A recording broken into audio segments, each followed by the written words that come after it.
Bom, pessoal, então a aula de hoje a gente vai falar sobre falhas de mercado, né? Então vamos dar um pequeno overview na aula passada. A gente estudou eficiência de mercado, né?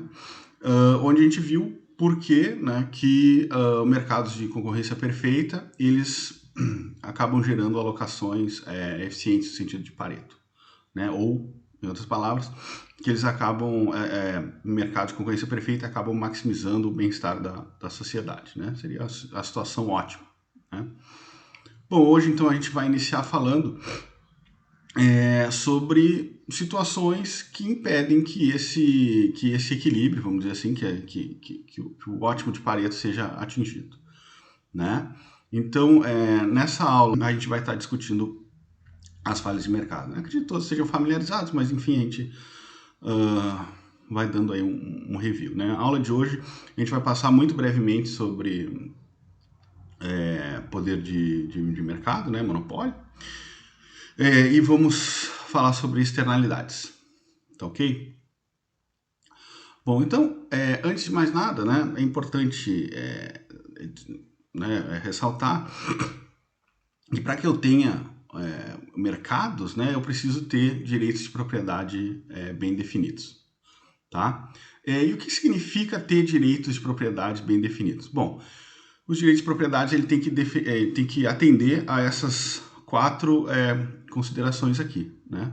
Primeiro, a universalidade, né? Todos os recursos, um bichinho, todos os recursos da economia, é, eles possuem proprietários, né? E todos os títulos são completamente especificados, ou seja, tudo que acontecer com cada recurso está lá em contrato especificado exatamente o que que pode ocorrer, tá? Tá tudo especificado no mercado, né? Então aqui, entre parênteses, não tem nenhuma simetria de informação, né? Em questão contratual. Bom, a exclusividade, né? Todos os benefícios e custos gerados pela propriedade e uso dos recursos pertencem ao proprietário, né? E somente ele pode, né, vendê-lo direto ou indiretamente. Então é aquela coisa, né? Se eu tenho ali um pedacinho de terra, né, uma fazenda, toda a produção dessa terra, né, sei lá, plantar milho, soja, enfim, todos os benefícios vão cair na minha conta bancária, né, todo o dinheiro corresponde a mim, né, mas também todos os custos de produção e manutenção da terra, tá? Bom, transferibilidade, né, todos os direitos de propriedade eles podem ser transferidos de um proprietário para outro mediante troca voluntária. Então, quer dizer, se um de vocês aí quer ser fazendeiro também e comprar o meu pedacinho de terra, vocês podem fazer uma oferta e se eu achar justo, né, se eu achar um preço bom, eu posso vender para vocês ou não, tá? E também a legitimidade, né? Todos os direitos de propriedade devem ser protegidos do confisco involuntário ou apropriação de terceiros, né? Ou seja, para ter um direito de propriedade bem definido, eu tenho que estar seguro que a terra vai continuar sendo minha, né? E tem toda aquela questão de ter investimentos e tudo mais, né? Bom, então, qual é a consequência de ter direitos de propriedade bem definidos? Bom, é a eficiência, né? Então, o que acontece? Como o direito de propriedade, se ele é bem definido, todos os custos e benefícios caem para mim, né? Eu tenho todo o incentivo para usar o recurso de maneira eficiente, né? Uma redução no valor lá do meu pedaço de terra, né? Sei lá, não usei fertilizante direito, não cuidei, não arei direito a terra, tudo isso me afeta, entendeu? Então eu vou ter todo o incentivo para cuidar o melhor possível. Assim seria, por exemplo, no lado ambiental, se eu fosse dono, sei lá, de uma cachoeira lá, de alguma coisa da natureza, né? Eu vou ter o interesse, como eu estou explorando aquilo para turismo, vamos dizer, eu vou ter o interesse, como eu proprietário, né, eu vou ter o interesse a cuidar aquilo o máximo que eu puder, né? E também gera eficiência, porque as transações, né? Lembra que as transações são voluntárias, né? Então o que acontece? Como as pessoas vão ter que pagar para mim, eu só vou vender o meu bem se eu achar bom, né? Se eu achar uma oferta boa, né? Ou seja, né? as transações vão sempre visar a maximização do benefício líquido, né? Então aqui, lembra de novo lá, a demanda é meu benefício, a oferta é o meu custo. Só as transações que o benefício é maior que o custo, né, ou igual, né, aqui no equilíbrio, vão ocorrer, tá bem? Isso aqui vai me garantir ter direito de propriedade bem definido. Bom, agora então a gente passa a falar das falhas de mercado, né? O que são as falhas de mercado? Situações que invalidam o primeiro teorema do bem-estar, né? Bom, o primeiro teorema do bem-estar dizia que uma economia de mercado vai resultar em um equilíbrio eficiente no sentido de Pareto, ou seja, uma economia de mercado maximiza o bem-estar da sociedade, tá? O que acontece? Falhas de mercado nada mais são do que situações que impedem que isso aconteça, tá? Então, o meu mercado não vai levar a situações eficientes, né? Alocações eficientes. Então, tipos de falha de mercado, poder de mercado, a gente vai falar muito brevemente sobre monopólio, externalidades, bens públicos, ok? Bom, então o que é poder de mercado? O poder de mercado ocorre quando um dos participantes, em uma troca de direito de propriedade, consegue exercer uma quantidade excessiva de poder sobre o resultado. O que eu estou querendo dizer aqui? Um dos participantes, né, seja quem compra ou seja quem vende, consegue mexer no preço. Tá? Então lá, lembra das minhas considerações sobre concorrência perfeita lá? O que eu tinha que ter? Bem homogêneo, infinitos compradores e vendedores, tal, que eles eram tomadores de preço. Então isso aqui não vai acontecer quando existe poder de mercado, né? Monopólio, todo mundo já sabe, né? É um cara só vendendo, né? Oligopólio aqui pode ter alguma diferenciação de produto, né? Ou poucos vendedores, né? O cartel, eles fazem um conluio, né? Enfim, poder de mercado, então, ele acaba impedindo, né, que o mercado gere a situação de máxima eficiência, tá? Ele consegue alterar preço.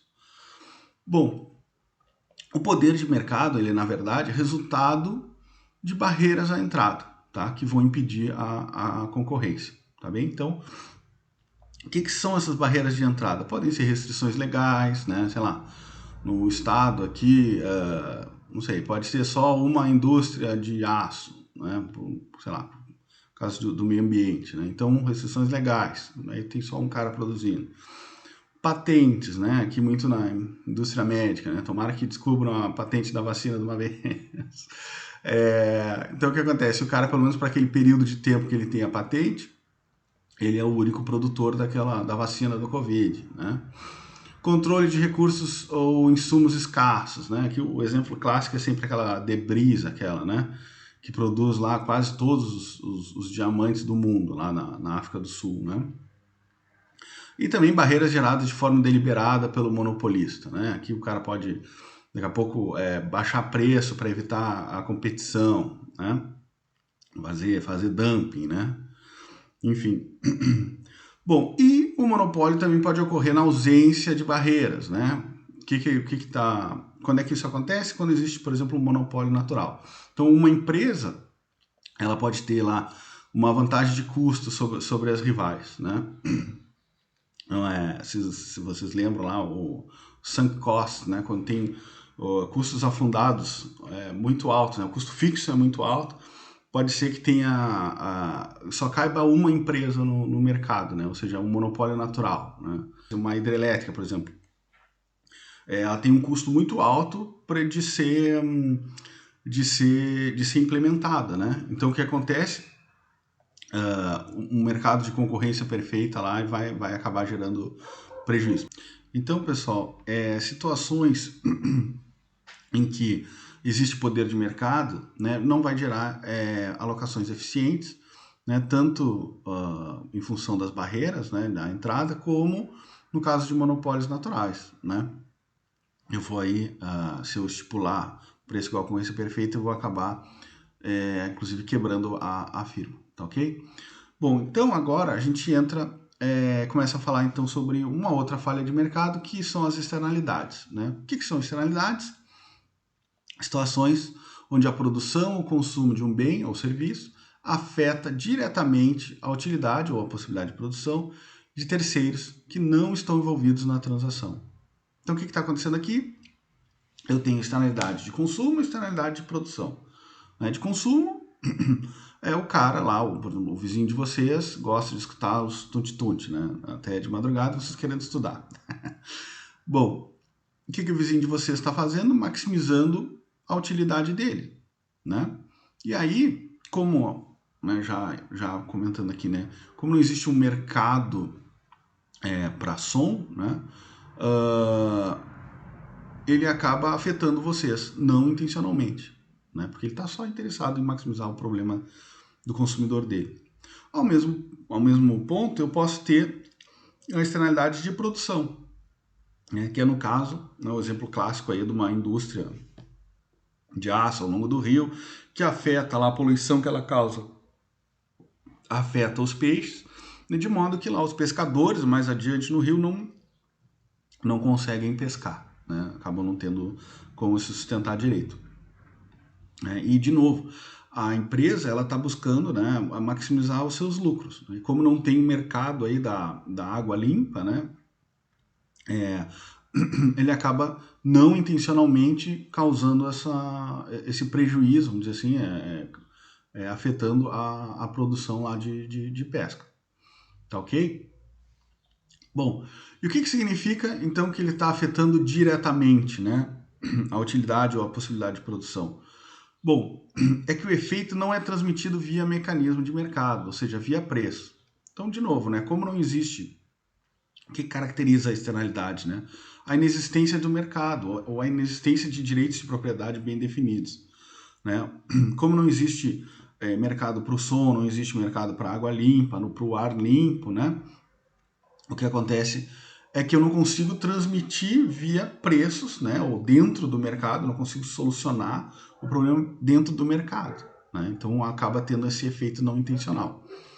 Bom, aí como provocação, eu coloquei, bom, e se eu comprar a última camiseta em promoção? Né? Então vamos por lá, fui lá no shopping Partage, cheguei primeiro, comprei lá a camiseta que eu achava muito legal, e o Andrew chegou 5 minutos depois e não tinha mais camiseta, eu comprei a última. Né? E aí, eu não acabei causando uma externalidade para o Andrew? Né? Bom, o que acontece? Essa questão da camiseta do Andrew, ela é resolvida dentro do mercado. Ela é uma externalidade, tá? Mas ela é uma externalidade que a gente vai chamar de pecuniária, né? Porque ela se resolve dentro do mercado. Então, o que isso está afetando, na verdade, não tem nada a ver com eficiência aqui. Não é o que a gente está estudando. Né? O que está acontecendo é que eu fiquei com a camiseta e o Andrew não. É uma questão de distributiva. Tá ok? E aqui, por isso, esse slide aqui, né? Externalidade pecuniária, né? São quando ações dos indivíduos e das firmas, né, afetam o bem-estar dos outros, né, através de preços. Então é o caso da última camiseta, fazer uma nova oferta no leilão, né, eu acabar ficando aí com o quadro da Mona Lisa, né, o aumento de preço de passagens e hotéis no feriado, né, são externalidades, mas tecnicamente são externalidades pecuniárias, tá bem? Então elas ocorrem dentro do mercado, elas não afetam a eficiência, né? O que a gente está de fato aqui interessado são as externalidades não pecuniárias, né? Aquelas que não são resolvidas dentro do mercado, né? Porque essas acabam invalidando o primeiro teorema do bem-estar, né? Ou seja, elas impedem que o mercado atinja alocações eficientes, né? Maximize bem-estar, tá bem? E aí, a partir daqui, né? E a maioria dos livros mesmo, né? Quando se referem a externalidades, eles estão falando mesmo sobre as externalidades não pecuniárias, né? Ou seja, aquelas fora do mercado. Tá ok? Aqui é a mesma coisa. Bom, qual é o ponto principal, então? Já salientei bastante, mas é a inexistência do mercado, né? E a definição clara de direitos de propriedade, né? Para essa atividade aí, para esse que causa a externalidade. Tá bem? Então, de novo aqui, né? O exemplo clássico aqui do Vale, né? Música alta e estudo, né? Quem é o direito de propriedade, né? Quem é que pode dizer pro outro lá, fica quieto, né? Bom, então o que acontece? Como cada um está resolvendo o seu problema de maximização e não tem essa de quem é o direito de propriedade, não existe nenhuma recompensa ou punição sobre quem está causando a externalidade, tá bem? Ou seja, a externalidade, já diz no termo, né? É externo à decisão do agente. Entendeu? Ó, tu vê que interessante que esse nome externalidade, né? É muita. É muita. Demoraram muito para chegar nesse termo. Né? Então o que acontece? O agente, ele está. Então, no caso de uma externalidade positiva, né, gerando um benefício ou gerando um custo, no caso da externalidade negativa, que simplesmente não faz parte do problema de maximização dele, né? E como não tem direito de propriedade, o outro sofre as consequências, mas acaba ficando por isso mesmo, né? Ou seja, nós vamos ter situações onde o custo e benefício privado, né, é diferente do custo e benefício social, tá bem? E é isso aqui que vai acabar invalidando o primeiro teorema do bem-estar. Tá bem? Eu não vou ter aquela minha oferta e demanda lá se cruzando. Uma coisa é ter, e aí acredito que vocês todos estejam familiarizados com esses gráficos, mas, eu não vou ter mais aquele equilíbrio que maximiza bem-estar, porque eu tenho que considerar a sociedade também, né? Não é só o privado. Tá ok, pessoal? Tá entendido isso? Estão lembrando bem? Bom, aí agora os gráficos aqui, né? Externalidade negativa, né? Quando o consumo ou a produção de um indivíduo ou firma reduz o bem-estar ou a possibilidade de produção de outros indivíduos e firmas. Então aqui no caso, indústria de aço e pescadores. Então olha só, aqui eu tenho a oferta privada e o benefício aqui é o benefício privado e social é igual, né? Aí o que está acontecendo aqui? A minha indústria de aço está maximizando a produção bem nesse ponto A aqui, né? Eu estou com a economia em equilíbrio. Só que se eu considerar a sociedade, ou seja, se eu considerar também, levar em conta os custos que ela atribui aos pescadores, né, por causa da poluição que ela emite, enfim, na verdade, eu estaria, o meu custo aqui, lembra que a oferta é custo marginal, né? Então, eu estou produzindo ao custo A, mas na verdade o custo social está em B. Tá bem? E aí, eu tendo essa curva de oferta social aqui, que é o incluir esse dano que está sendo causado aos pescadores, eu vou ter um novo ponto de equilíbrio, né, que vai se dar em C. E C, sim. Em C eu tenho o benefício marginal social, vai ser igual ao custo marginal social também. Tá? E aí o que acontece quando eu tenho uma externalidade, aqui no caso negativa, né? Eu tenho sempre uma produção maior do que a socialmente ótima. Tá ok? E aí aqui então esse triângulo, né, o CBA, ele na verdade seria o ganho de se considerar o custo social, né? Claro, porque eu acho que o custo está aqui, mas na verdade ele está aqui em cima, tá bem? Então todo esse triângulo, ele vai me dar então o benefício de eu migrar para o equilíbrio socialmente ótimo, tá bem? Então, uma externalidade negativa de consumo, né? É a mesma coisa, só que agora em vez de eu considerar, no caso da produção, né, a produção está causando um dano, agora não, agora é o consumo, tá bem? Então olha lá, aqui, né, eu tenho o meu benefício, que no caso é fumar, né, o fumo, né? Então aqui eu tenho o benefício privado nesse ponto A, né, que é dado pela demanda, só que é o seguinte, eu não estou considerando a fumaça que eu estou causando aqui no resto do pessoal que está na minha volta, né? Então o que acontece?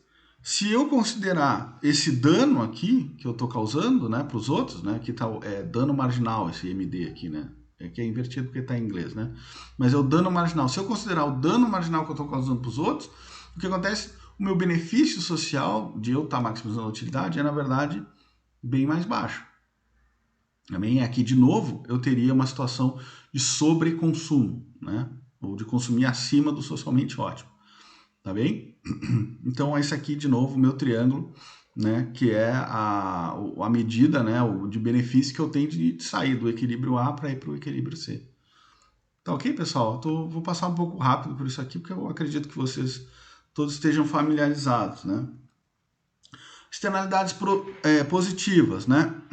Então, quando a oferta, quando aumenta, né, o consumo, né, a utilidade dos outros, né, ou a questão da produção, né? Então, um exemplo clássico aqui é o apiário e o produtor de maçã, né? O cara que produz mel e o produtor de maçã. Então, aqui, o caso do produtor de mel, ele está maximizando aqui a sua produção, né, considerando só a questão privada, né, ele está no ponto A. Só que é o seguinte, a abelha que é criada aqui pelo cara do mel, ela influencia positivamente a produção de maçã, né, por causa de polinização e tudo mais. Então, o que acontece? Se eu considerar que essa abelha aqui, ela está reduzindo lá os custos, né, está sendo benéfica para a maçã, eu tenho, em vez de ser esse custo aqui do mel, no social eu vou ter um custo bem mais baixo aqui embaixo, nesse ponto C, tá bem mais baixo. Então, o que acontece quando eu tenho essa minha oferta que considera a sociedade como um todo, eu vou chegar a um novo equilíbrio que é dado por esse ponto B, onde eu tenho a demanda social igualando com a oferta social.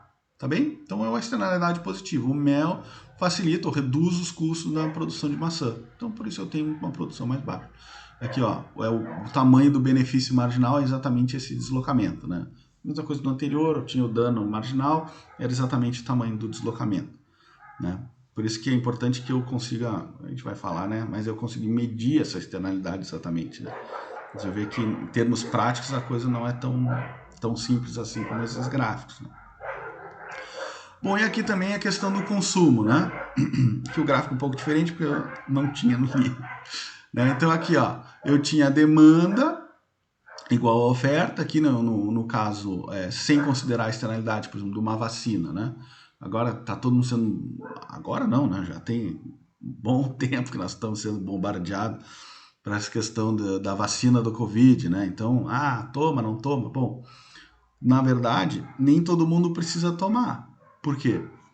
Se eu tiver alguns indivíduos, né, imunizados, eles podem fazer com que os indivíduos que não estão imunizados não entrem em contato com o outro.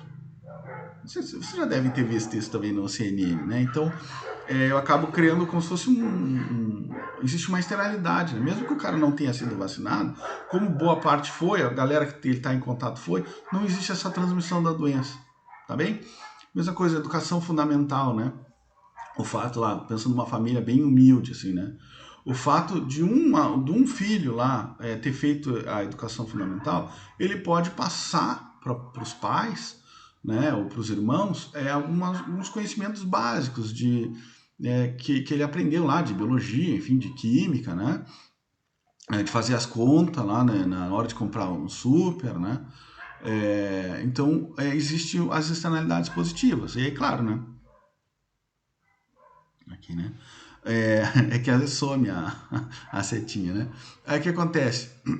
O benefício da vacina, né? Apesar da galera, o pessoal tá maximizando o benefício aqui, o benefício social é muito mais alto, né? Porque eu tô evitando que mesmo quem não pegou a vacina se contagie com a doença. E aí eu tenho, se eu considerar a questão social, eu vou ter um equilíbrio com uma produção bem mais alta. Tá ok? A externalidade positiva, então, olha lá, o meu consumo, sem considerar a sociedade, ele é abaixo do socialmente ótimo. Tá bem? Mas aí, bom, como resolver a questão da externalidade? Né? Existem várias maneiras. A primeira delas é a responsabilização social. O que acontece? Todo tempo aqui eu estou falando de externalidade, dizendo, olha, o consumidor está maximizando seu problema, maximizando sua utilidade, né, sujeito lá à sua restrição, só que não inclui dentro desse problema a externalidade que ele gera para o outro. A mesma coisa para a firma, né? Maximiza lucro sem considerar a produção dos outros. Não é verdade? Bom, uma maneira de resolver esse problema é através da responsabilização social. Quando eu falo aqui de maximização de utilidade, eu estou falando de indivíduos utilitaristas. Vocês já devem ter visto isso, o Pentam lá, né? O pessoal está sempre voltado para maximizar a utilidade.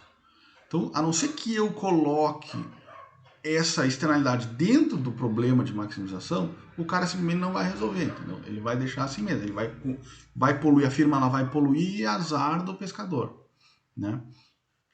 Uma responsabilização social nada mais é do que considerar que, olha, nem tudo é utilidade, nem tudo é maximização de lucro, né?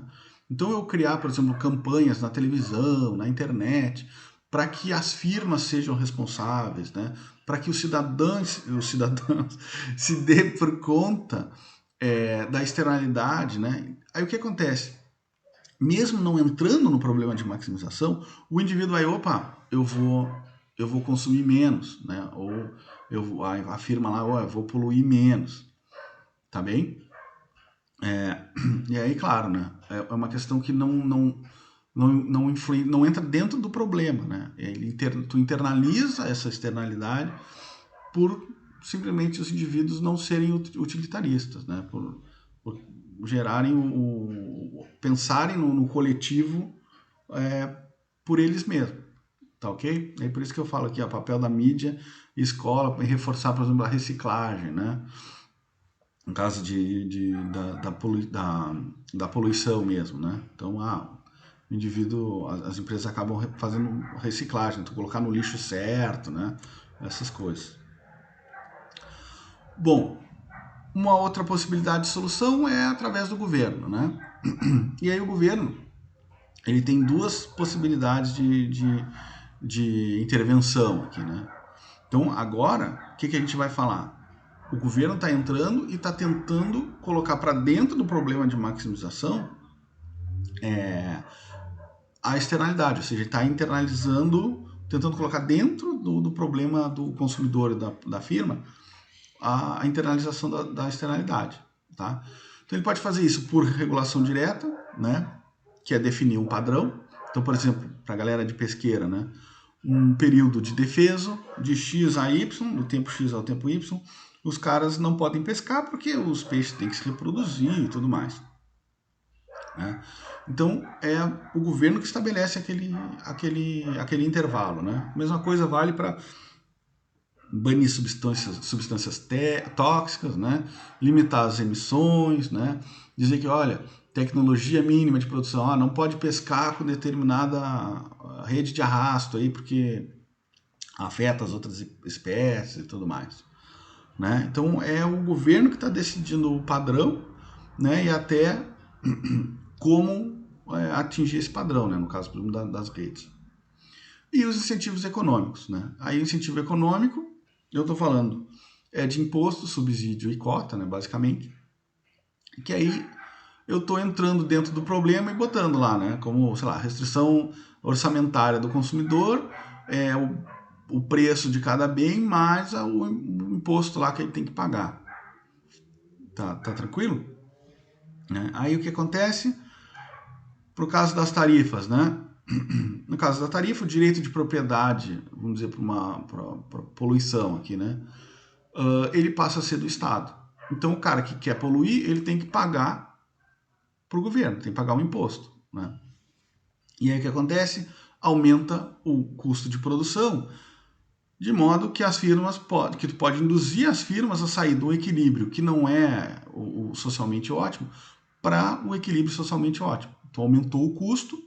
Então, se tu atribuir esse imposto exatamente do tamanho do dano que o cara causa, né? Ou seja, a gente tem aqui um imposto de PEGU, né? Exatamente, que internaliza exatamente a externalidade, a gente vai migrar desse equilíbrio A para o socialmente ótimo, que é o B. Tá bem? Subsídios, né? Então é o pagamento da firma, né? Aqui no caso ela tá gerando uma externalidade positiva. Então eu posso subsidiar essa empresa, né? De maneira com que ela passe a subsidiar lá o produtor de mel, de maneira que ela passe a produzir no socialmente ótimo, né? O cara da maçã lá pode chegar pro cara do mel e dizer, olha, meu, eu vou te dar uma ajuda de custo aí porque tu me beneficia. Tá bem? Então ele dá uma ajuda de custo e a gente migra, né, da oferta do ponto aqui para a oferta que produz o equilíbrio no ponto A para que produza o equilíbrio no ponto B, né? Bom, e aí também o governo pode dar licenças, né? Que isso aqui é bem comum, questão de pesca, né? O que é as licenças? Bom, o governo pode chegar a consultar biólogos, né? Por causa da pesca, ou consultar médicos para a questão da poluição do ar, né? E para saber qual é o nível máximo aí, ou melhor, o nível aceitável de poluição, né? O nível aceitável de pesca dentro daquele lago, vamos supor, do rio.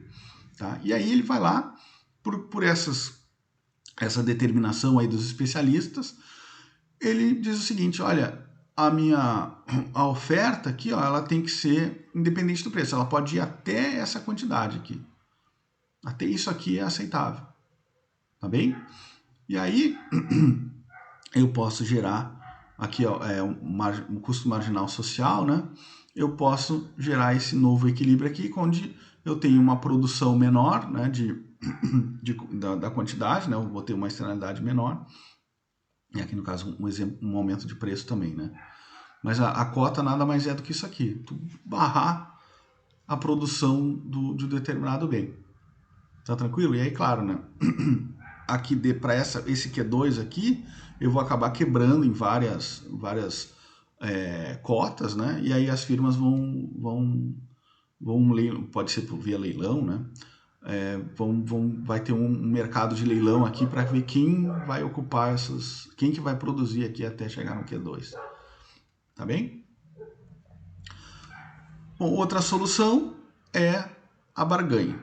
Né? A barganha, então, é a negociação entre as partes. Né? O afetado e o cara que afeta, né? Eles sentam para conversar. Né? E aí a gente tem o famoso teorema de Coase, né? Sob certas condições, ausência de custo de transação, direito de propriedade bem definido, externalidade mensurável. Não importa para quem seja designado o direito de propriedade, a negociação entre as partes é capaz de resultar em alocações eficientes, sem a necessidade de intervenção governamental. Então é aquele negócio, né? No caso da fumaça lá, né? Se o direito de propriedade sobre o ar é de quem fuma, o cara que não gosta de fumaça vai poder pagar o cara que fuma para ele parar de fumar. Né? Ao mesmo tempo, se eu der o direito de propriedade sobre o ar para o cara que não gosta de fumaça, o fumante pode chegar a pagar para o cara que gosta do ar limpo, né, para poder fumar. E aí o cara ele sujeita ali na fumaça. Todo mundo tem seu preço. Tá? E aí o que o teorema de Coase diz é que, olha, independente de quem tiver o direito de propriedade, a solução vai ser a mesma. Ok? Bom, quais são os problemas do teorema de Coase? Nós temos aqui problema de atribuição. Vamos supor lá um rio muito longo, né? A atribuição é dizer quem é o culpado, entendeu? Se o rio é muito longo, tem um monte de empresa possível poluente, né? E bom, qual é a empresa que está poluindo? É a do Joaquim? É a do João?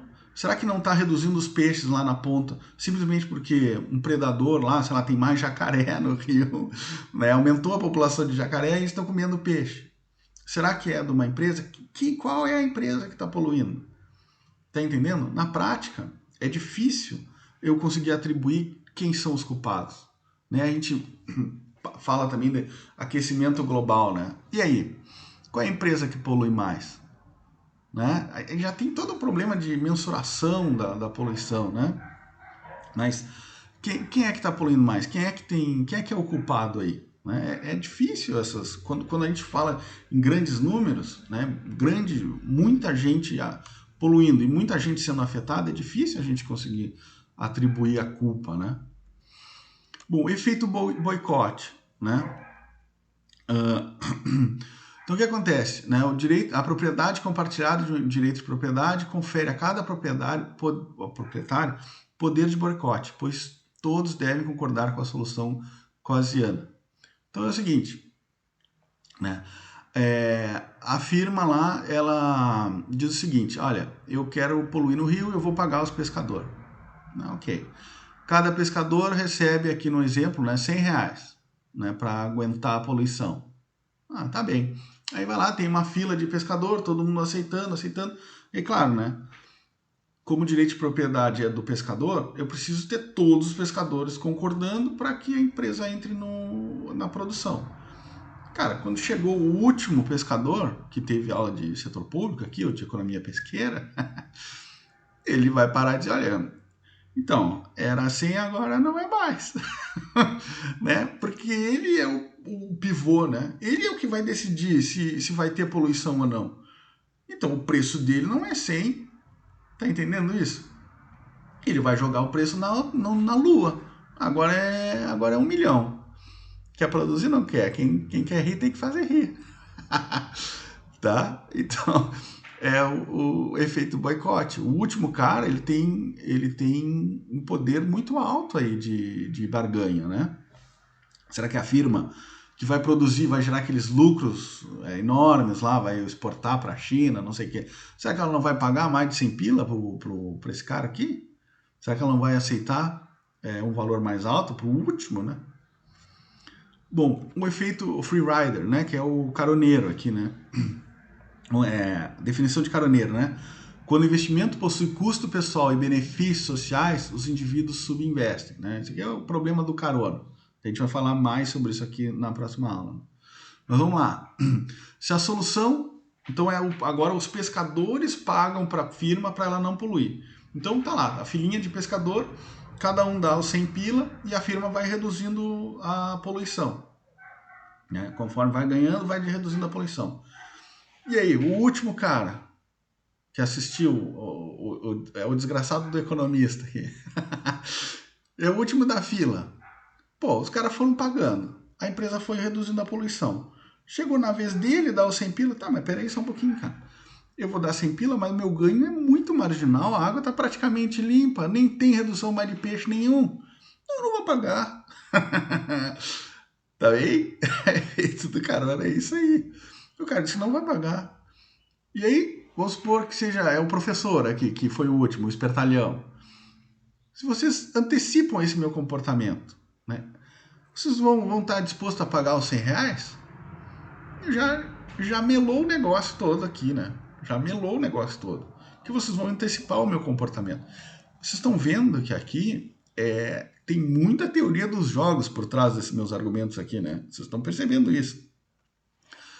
Mas, enfim, é o efeito do caroneiro, tá? Bom, outros problemas da solução de Coase, né? Custos de transação e problemas de negociação. Cara, como é que eu sento todos os pescadores aí do Rio Amazonas?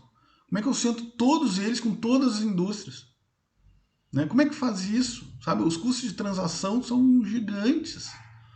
Né? Como é que junta os caras? Né? Para aquecimento global, então, tem que juntar todas as pessoas e todas as empresas. Claro que existe o governante, que é o representante e tudo mais. Mas no limite, né? Como é que faz isso aí? Como é que esse custo de transação é enorme, né? O teorema de Coase aqui não leva isso em conta, né? Bom, e aí, aqui por fim, e por fim, o problema da equidade da distribuição. O teorema de Coase diz o seguinte, né? Independente do direito de propriedade, eu vou ter a mesma solução. Só que é o seguinte, eu tenho um problema distributivo aí, né? Porque um paga e o outro recebe. Independente de quem tem direito de propriedade, um vai pagar e o outro vai receber. E aí, o que pode me levar a essa questão da distribuição? Bom, aqui um exemplo, né? Se uma comunidade que é muito, muito pobre, os pescadores são pobres, tá? Se o direito de propriedade é da empresa poluidora, eles são pobres, eles não conseguem pagar a empresa. Então eles têm que se sujeitar à poluição. Ao mesmo tempo, o governo pode dizer, cheguei à solução, passa o direito de propriedade para os pescadores. Só que é o seguinte, os pescadores são muito pobres. Então vamos supor que a empresa essa cause um prejuízo de 1 milhão. Cara, eles são muito pobres, então a empresa vai dizer aqui, ó, eu te dou 500 e não se fala mais nisso. Os caras não têm nem o que comer, passam dificuldade. Então eles assinam um contrato. né? E aí o que acontece? O resultado ele não vai ser mais independente do direito de propriedade. Tá entendendo? Tem uma questão distributiva muito grande aí. E aí, claro, aqui é mais para a galera de pesqueira, né? Mas existem outras críticas que envolvem aí justiça ambiental. Afinal de contas, quando eu falo poluir o rio e o pescador ser afetado, eu estou desconsiderando todo o ecossistema, né? Que a poluição afeta todo o rio, os peixes, né? As algas lá que são super fundamentais para aquele ecossistema, né? Então, não considero nada de justiça ambiental e não considero também as gerações futuras, né? Porque tu está poluindo um rio, daqui a pouco, daqui a 100 anos, né? Os caras vão usar aquele rio para, sei lá, a fonte de energia vai ser do rio. Então eles precisam daqueles recursos. E aí, quem é que representa a geração futura? Quem é que representa as árvores lá, os passarinhos, né, que estão sendo afetados pela poluição? Né? Então, quer dizer, não tem essa representatividade, né, dentro do teorema de Coase. Né?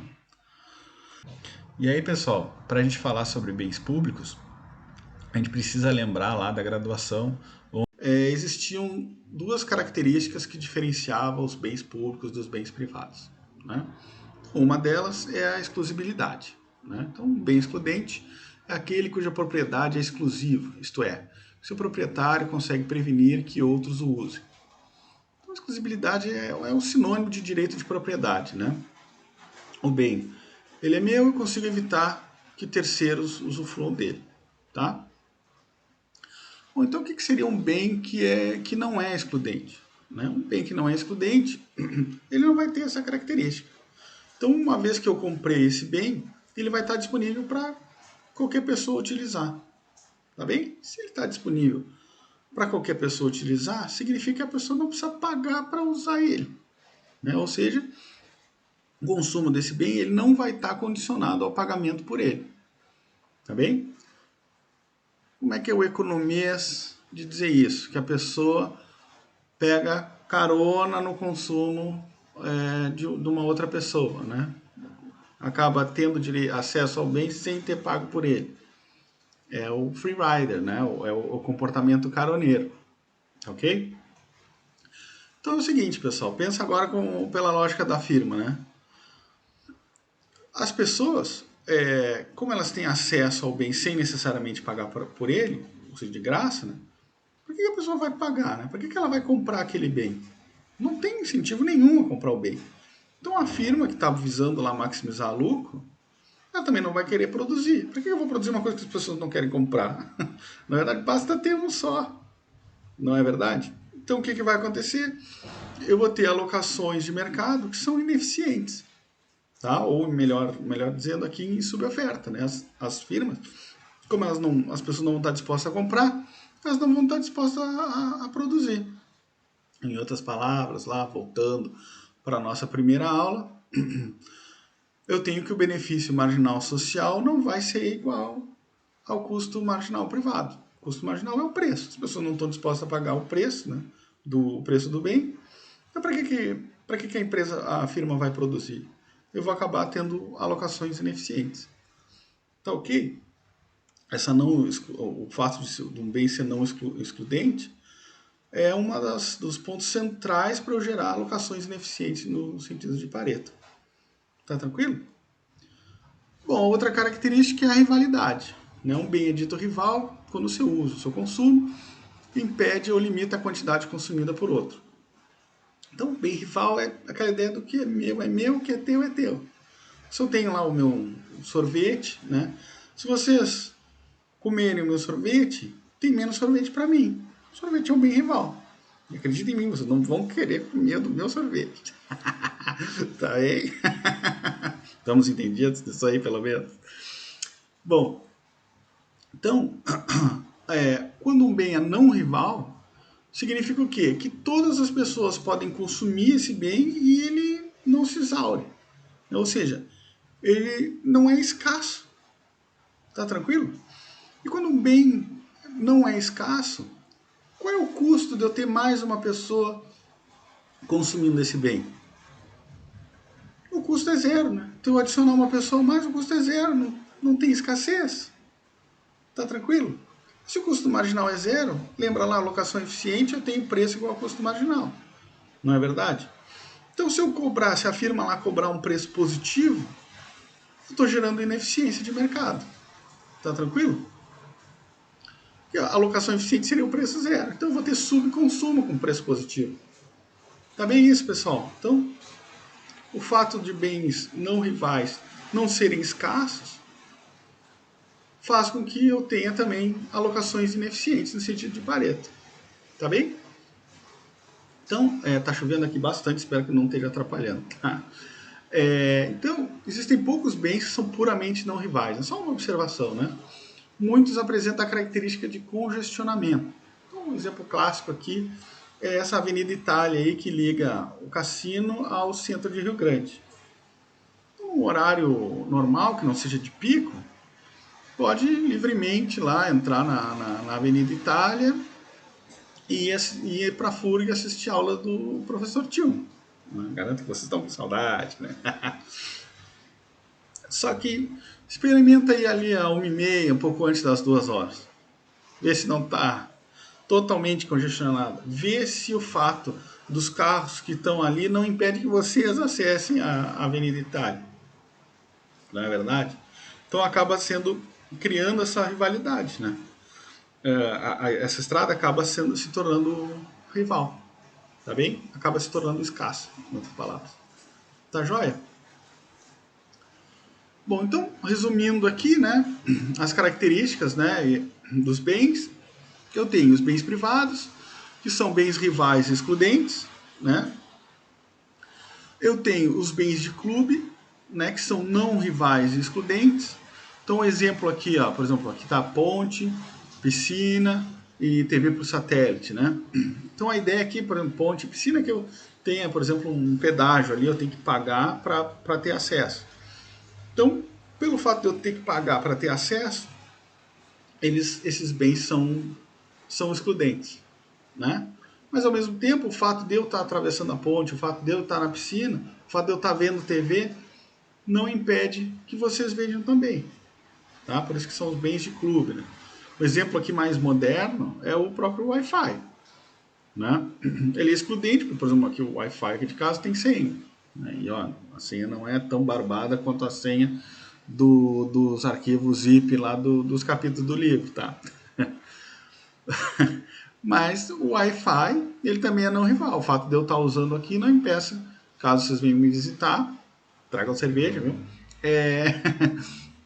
Vocês também não consigam usar, tá bem? Bom, e tem também os bens de recursos comuns, né? Que é o que a gente vai falar um pouco mais. Mas eles são bens rivais e não excludentes. Então aqui o exemplo, peixe de um lago, pastagem pública. Então o que acontece? No caso do peixe de um lago, né? Se o lago é público, não tem quem barre a entrada das pessoas lá, né? Quem quer pescar pode ir lá pescar, tá? Então é não excludente. Agora, o recurso em si, o peixe, ele é rival. Afinal de contas, o peixe que eu pescar, vocês não conseguem pescar o mesmo. Aí eu já pesquei, tá bem? Então por isso que são rivais e não excludentes, tá? E eu tenho também os excelentíssimos bens públicos, que são não rivais e não excludentes. Então, os exemplos clássicos aí, Defesa Nacional, o farol, né? Então, já que estamos em pesca, né? Por exemplo, uma comunidade pesqueira lá se reúne para construir um farol, para auxiliar eles na pesca noturna. Então, esse farol, né? O fato dos pescadores estar usando esse farol, ele não impede que o navio passando lá mais adiante também não se beneficie da luz do farol à noite, não é verdade? E também esses pescadores, eles não conseguem evitar que o navio se utilize essa luz também para se localizar, não é verdade? Porque vai fazer o quê? Construir uma cortina? Não tem muito o que fazer, não é verdade? Então, são o farol, né, o exemplo clássico de bem público. Bom, então, um pouquinho mais sobre bens de recursos comuns, né? Então, como eu já comentei, são bens rivais e não excludentes, tá? Então, por por ter essa característica aqui de ser rival e não excludente, eles vão dar origem ao que a gente vai chamar de um regime de propriedade de livre acesso. Tá? O res nullius aqui é latim para não tem dono. Tá? Então o que vai acontecer? Nenhum grupo vai ter um poder legal de restringir o acesso do recurso, que é rival. Então aqui de novo na pesca, né? O exemplo clássico é a pesca oceânica. A pesca oceânica, se ela está além das águas dos países, ela é de livre acesso, tá bem? E o peixe, como eu já comentei, é um bem rival. O peixe que eu pescar é meu, vocês vão ter que pescar outro peixe, tá? Então, o que acontece? Como não tem um ente que regule essa atividade e o bem é rival, eu tenho um incentivo ao quê? Pegar o meu barquinho e sair correndo para chegar lá primeiro. E pegar, se não todos os peixes do oceano, o máximo que eu puder. Não é verdade? Porque assim eu me beneficio e azar do que chegar segundo. Entendeu? Se eu parar para pensar e dizer, ah não, esses peixes aqui eu vou deixar para ser mais pesca sustentável e tudo mais. Cara, o segundo lugar, o barquinho chegar em segundo, poxa, é isso aqui que tem, isso aqui que eu vou pegar, porque eu não vou deixar de graça lá pro terceiro. Tá me entendendo? Então, o que acontece? Num regime de propriedade de livre acesso, eu tenho, na verdade, um incentivo, né, que é o que está escrito aqui, né? O princípio do que quem chega primeiro se serve primeiro. Eu tenho incentivo de chegar lá o mais rápido possível e explorar pegar o recurso máximo que eu puder. Tá bem? Já induz a uma exploração do recurso completamente não sustentável. Tá bem? Então, essa falta de sustentabilidade aí, né, essa sobreexploração, como está escrito aqui, é o que vai gerar o que a gente chama de tragédia dos comuns. Tá? Agora a gente vai falar um pouco mais de rigor sobre o que é a tragédia dos comuns. Então vamos lá, pessoal. Um exemplinho aqui. Eu tenho essa minha função f aqui, que é o valor da quantidade de peixes capturados se houverem b barcos pescando. Tá? Então, na verdade, aqui essa função f, ela dá a receita que cada barquinho aqui, né, cada b barco, consegue extrair aqui, vamos dizer que seja um lago de peixes. Tá? Então aqui eu tenho a receita e aqui eu tenho a minha função custo. Tá? Minha função custo tem esse custo unitário aqui, A, para cada barquinho B. Tá tranquilo? Se a gente passar para olhar aqui nesse gráfico aqui de cima, eu tenho a minha receita, né? A minha receita tem esse formato aqui, e o meu custo tem essa inclinação, que é exatamente A, né? A inclinação, essa reta aqui com a inclinação A. Tá? Aqui a minha curva de receita, o que está acontecendo?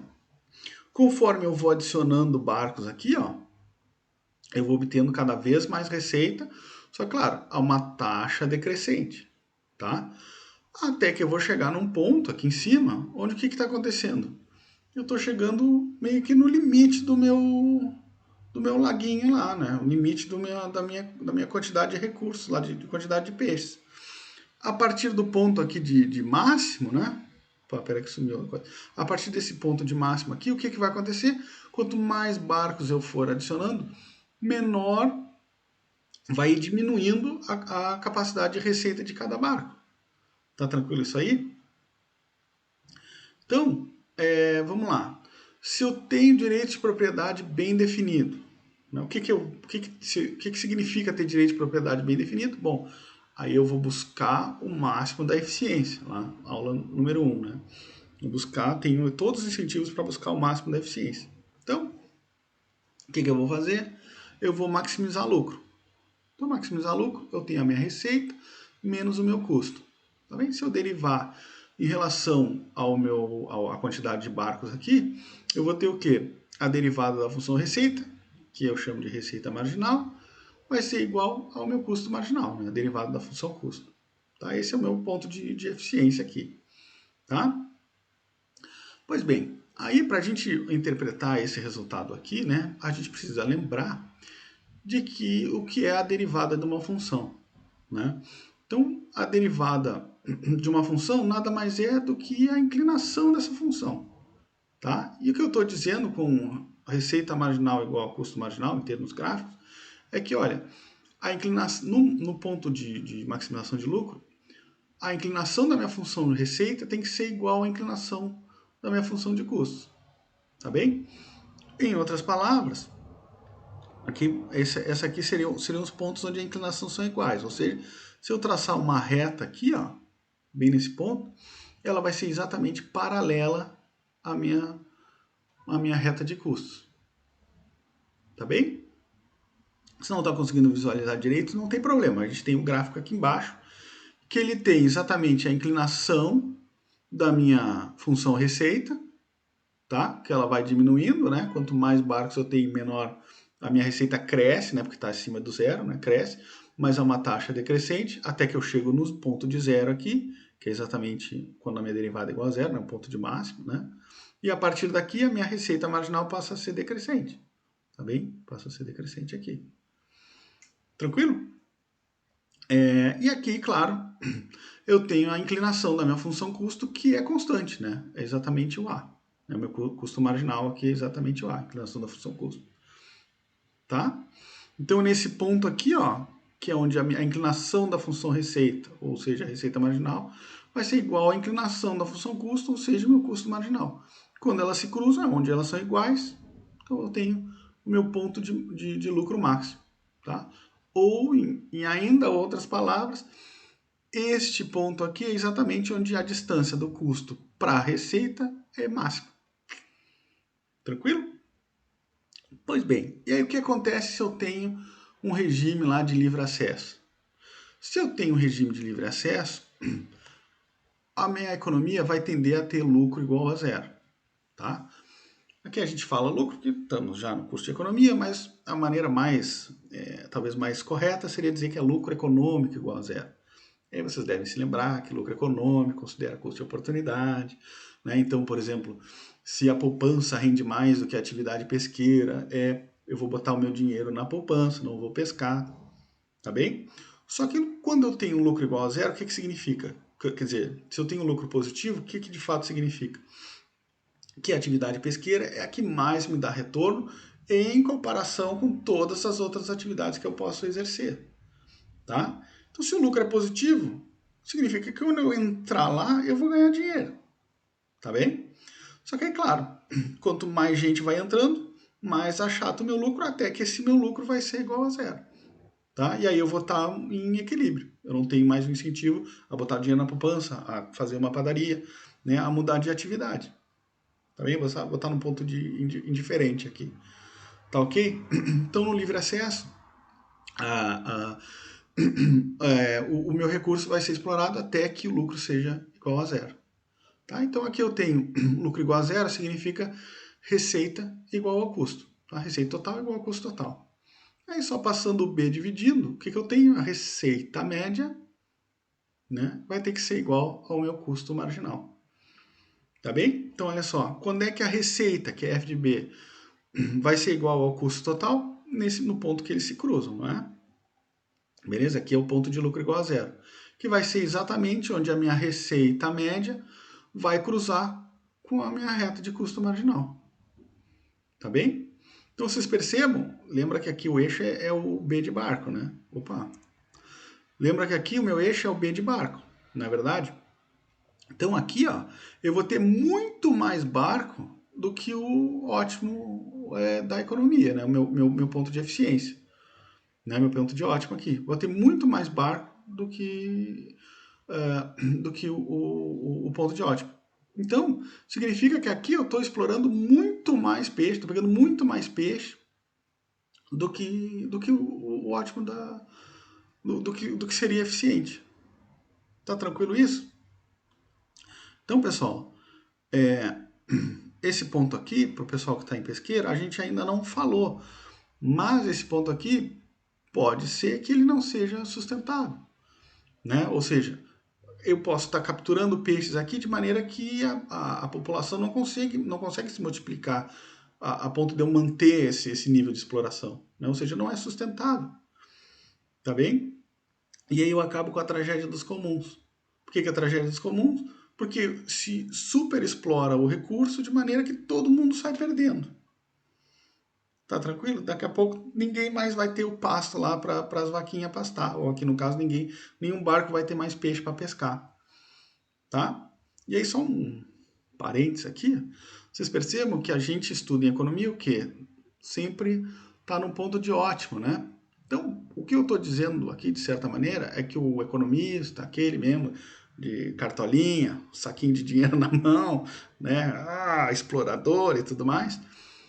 Olha só, ele está explorando o recurso de uma maneira muito mais sustentável do que se o direito de propriedade não está bem definido. Entendeu? Isso é uma sacadinha bacana aqui para nós economistas. Né? Então, a gente, dentro da lei da economia, buscando a eficiência, a gente pode ser que esteja explorando num nível sustentável também. Tranquilo isso? Beleza, então. Bom, e agora vamos falar um pouco mais sobre bens públicos. Né? Como eu já adiantei, bens públicos, né, são bens cujo consumo não limita a quantidade do consumo por outros, ou seja, são bens não rivais, e também que é impossível ou muito custoso excluir que outras pessoas também consumam bem, ou seja, são bens não rivais e não excludentes. Tá tranquilo? Exemplos clássicos: defesa nacional, fogo de artifício, né? Serviços ecossistêmicos, tá? Então aqui só uma observação, na verdade, né? A gente pode pensar no bem público como bens que possuem uma grande externalidade positiva. Então lá, fogo de artifício, a gente vai entrar um exemplo mais bacaninha sobre fogo de artifício daqui a pouco. Né? Eles acabam beneficiando mais pessoas do que quem acende, tá bem? E também não tem como eu impedir que as outras pessoas visualizem os fogos no ar. Tá? Então aqui, ó, ele acaba sendo não excludente, tá bem? Fogo de artifício eu não consigo excluir que os outros estudem, que os outros vejam os fogos, e ao mesmo tempo ele é não rival. Porque o fato de eu que acendi os fogos de artifício me beneficiar, vocês também vocês também podem se beneficiar disso. Claro, né? Que bom parênteses, né? Deixando um pouco de lado aquela questão dos cachorros e tudo mais, dos animais, né? Dos pets. Né? Deixa isso aí um pouco de lado agora. Tá? Um exemplo aqui do professor Tilmo, tá?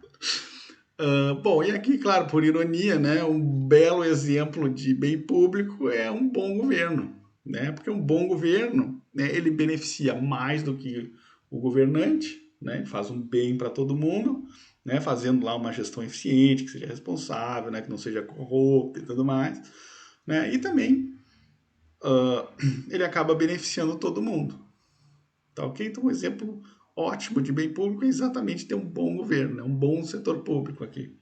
Tá tranquilo? Bom, agora então antes da gente falar sobre a provisão ótima, né, dos bens públicos, é bom a gente dar um pouquinho, voltar aí 2 aulas e relembrar um pouco sobre a provisão ótima de um bem privado. Então o que acontece, né? Lembra lá, né, que em equilíbrio, o que eu tenho que ter, né, para ter uma alocação eficiente de Pareto? A taxa marginal de substituição, né, que no mundo de dois bens, com dois indivíduos, eu tenho que ter que a taxa marginal de substituição, né, entre o consumo de um bem e o outro seja igual entre os indivíduos. Ou seja, né, lembra que a taxa marginal é a razão das utilidades marginais? Ou seja, os indivíduos, no ponto de ótimo, ele tem que valorar, no sentido de utilidade, né, igualmente os dois bens. Tá? Ou, em outras palavras, eu exauri os ganhos de troca. Tá bem? Por isso que as taxas marginais de substituição são iguais. Tá? Eu também tenho que ter que essa taxa marginal de substituição tem que ser igual à razão de preço. Né? Ou, em outras palavras, a minha curva de indiferença tem que tangenciar a minha restrição orçamentária. Tá bem?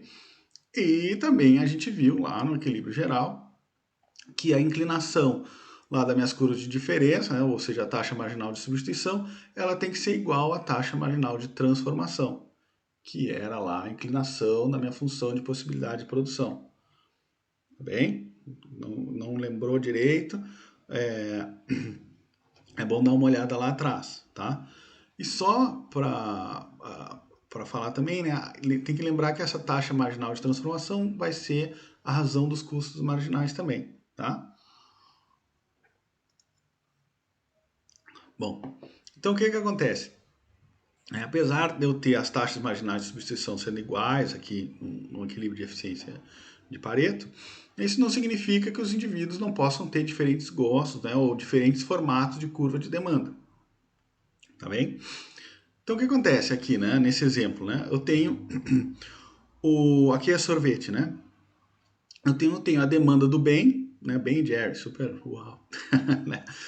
Eu tenho o bem que ele está disposto a pagar para a segunda unidade da casquinha aqui, R$ 2. Tá? Daí vocês lembram lá que a disposição a pagar também mede o quanto que, no caso, o bem ele se beneficia. Né? Aqui a demanda, meu benefício marginal, no caso aqui individual. Tá? O benefício marginal do bem. Tá? Do bem, a pessoa, né? Bom, e eu vou ter também uma curva de demanda para o Jerry, né? Então o Jerry ele está disposto a pagar a R$ 2, ele está disposto a comprar só uma casquinha, né? Ou seja, o benefício que ele obtém de consumir uma casquinha equivale aí a R$ 2. Tá joia? Então, como é que eu parto, né, das minhas demandas individuais para chegar na demanda de mercado? Eu somo elas de maneira horizontal aqui, tá bem? Aí, eu somando a disposição a pagar, ou seja, o meu benefício marginal de cada indivíduo, eu chego no meu benefício marginal social. Tá tranquilo? Então, o que está acontecendo aqui? Ó? O preço de equilíbrio, né? Aí, claro, vai ter que cruzar aqui com a curva de oferta, né? Que é o custo marginal social também. Quando o preço de equilíbrio é 2, na minha economia aqui com esses dois indivíduos, eu vou ter o bem consumindo 2 unidades e o Jerry consumindo uma só. Tá? Então, a demanda de mercado, meu equilíbrio de mercado, melhor dizendo, eu vou ter 3 unidades consumidas ao preço de R$ 2. Tá? E aí, de novo, eu tenho aqui equilíbrio, o benefício marginal social tem que ser igual ao custo marginal social. Tá bem, pessoal? Tá tranquilo isso aí? Não sei se eu tô indo um pouco rápido demais. Qualquer coisa vocês me avisem depois, tá? Bom, e aí como é que funciona então no caso do bem público? Né? Bom, o bem público, de novo, ele é não excludente e não rival. Então, em função dessas características, a quantidade de bens públicos que tiver na economia, ele vai ter que ser consumido por todo mundo. Tá bem? Todo mundo vai ter que consumir essa mesma quantidade do bem. Tá tranquilo? Aí o que acontece?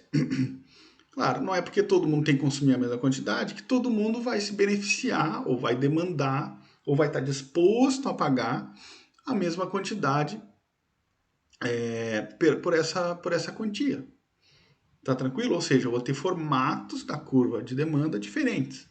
Então, aqui no caso do bem público, aqui no caso é mísseis, né? Defesa Nacional. O benefício a demanda do bem, né? Vai ser o quê? A R$ 2 ele está disposto a comprar um míssil só. Agora, se é R$ 1, ele está disposto a pagar 5. Tá bem? No caso do Jerry, ele está disposto a pagar pela primeira unidade de míssil R$ 4. Mas lá na quinta, ele está disposto a pagar R$ 2. Tá bem? Então, a minha demanda de mercado agora, né, como o bem vai estar disponível para todas as pessoas, ou seja, todas as pessoas vão ter que consumir a mesma quantidade do bem, eu, ao invés de somar horizontalmente, como estava antes, eu somo verticalmente. Tá? Então, olha lá. Para um míssil, a minha sociedade está disposta a pagar 4 o Jerry paga e 2 paga o bem. Então, para um míssil, a sociedade está disposta a pagar 6 pila, ou ela se beneficia, né, o meu benefício marginal social, né, é equivalente a R$ 6. Tá bem? A disposição a pagar da sociedade para a humanidade é R$ 6. Tá? E claro, eu tenho que contrapor esse meu benefício social meu custo marginal social, minha oferta. Né? Então, em equilíbrio aqui nesse caso, eu vou ter 5 mísseis, né? A quantidade de 5 mísseis, que vai ser paga pela sociedade um total de R$3. R$2 vão ser pagos pelo Jerry e R$1 vai ser pago pelo Ben. Tá? Então, qual é a lógica aqui? Porque todos têm que consumir a mesma quantidade de bem, né? O bem público são não rivais e não excludentes.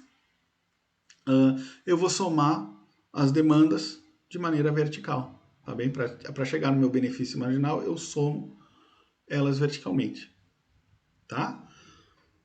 Vamos tratar disso aqui com um pouquinho mais de detalhe, tá bem? Vamos lá. Caso geral, então, da provisão ótima de um bem público.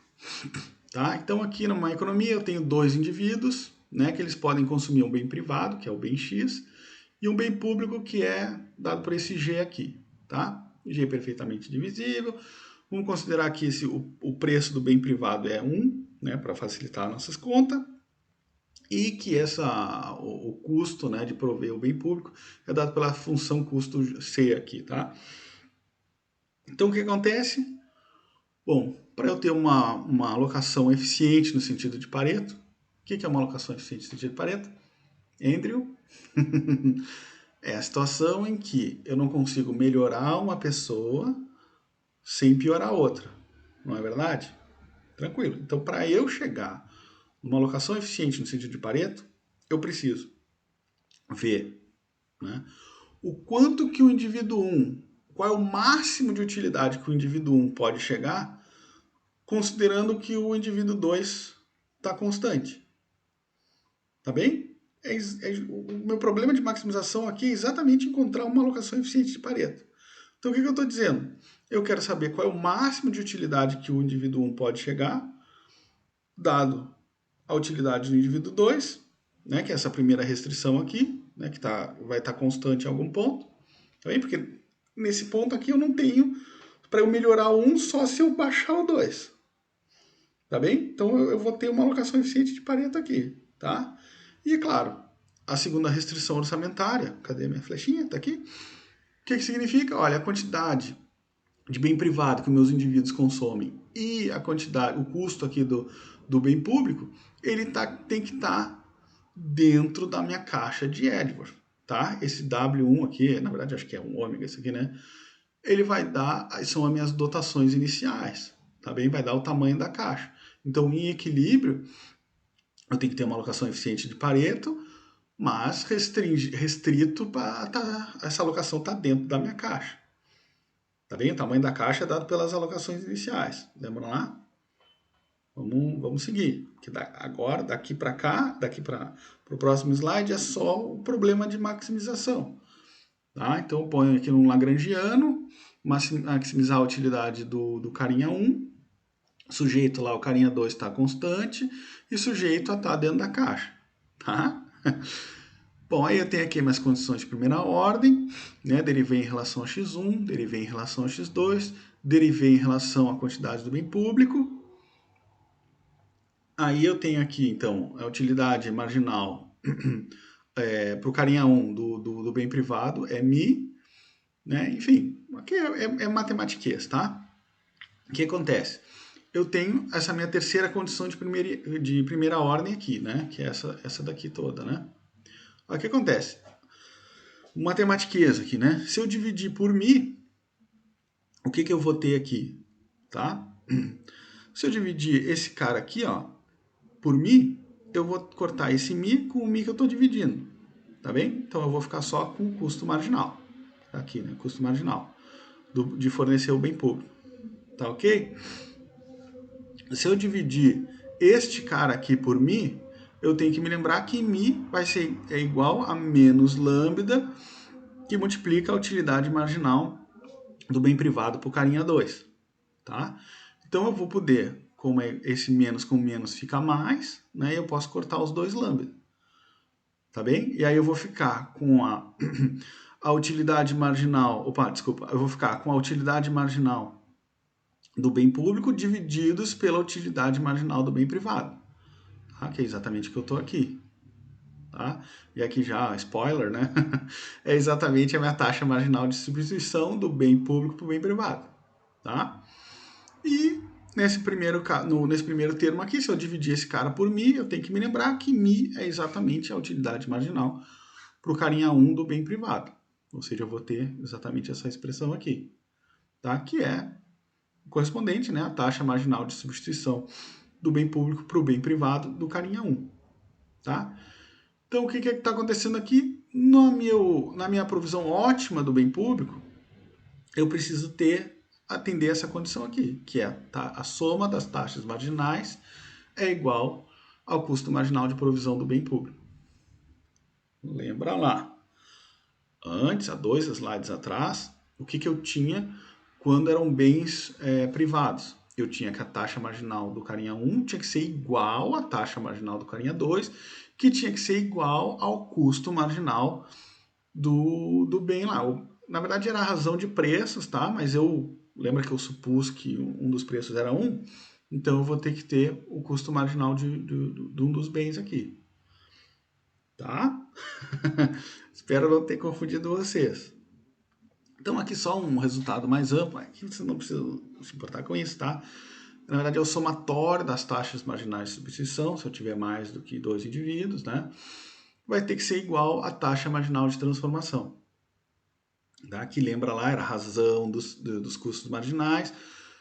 Custo marginal é igual a preço no equilíbrio. Então aqui, nesse caso, eu disse que o preço é 1, mas tá, isso aqui vocês não precisam se preocupar, tá? Não vou cobrar isso de vocês. O que é importante, que vocês saibam mesmo, é isso aqui, tá? Que a provisão ótima de um bem público, a soma das taxas marginais de substituição tem que ser igual ao custo marginal de se ofertar aqui o bem público. Tá bem? Isso aqui é importante. E diferenciar, óbvio, né? Diferenciar no mercado privado, onde a taxa marginal de substituição tem que ser igual. Né? Elas têm que ser iguais e igual ao preço do bem.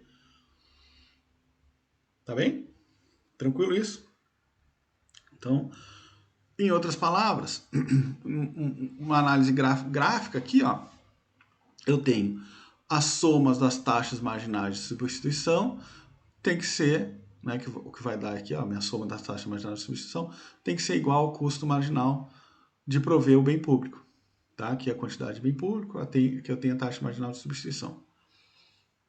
Uma coisa, é exatamente o mesmo gráfico lá que eu falei que tinha que somar horizontalmente. É exatamente a mesma coisa, só que aqui está junto, tá? Aí vocês percebam uma coisa. Aqui eu estou num mundo que eu só tenho 2 bens, né? O bem privado e o bem público. Então, a minha taxa marginal de substituição mede exatamente quanto que eu troco um bem pelo outro, não é verdade? Então, se eu estou só com 2 bens, isso vai ser exatamente a minha disposição a pagar pelo bem. Não é verdade? Eu estou substituindo um pelo outro. É exatamente a minha disposição a pagar, que é a minha curva de demanda. Então, para um bem público, para a solução ótima do bem público, eu tenho que somar as demandas. Eu tenho uma demanda de mercado aqui que ter que ser igual, claro, ao custo marginal de produção do bem público, que é a minha oferta.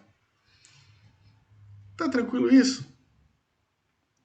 Tá bem isso? A lógica é a mesma, só que aqui nós estamos um pouquinho diferente. Estamos falando em termos de taxa marginal de substituição. Tá joia isso, pessoal? Bom, pessoal, aqui vocês têm então as referências, né? Eu tinha imaginado da gente dar continuidade na nossa aquela economia 2x2x2, né? Tratando de externalidade, tratando de bem público, mas acho que a aula já ficou muito grande, né? Mas de qualquer forma, acho que a ideia, né, foi transmitida, né? E bom, na semana que vem, então a gente retorna para fazer um fechamento, né? Falando da questão ambiental, mais propriamente dita, tá bem? Valeu, pessoal. Até a semana que vem. Um abraço, uma boa semana para vocês.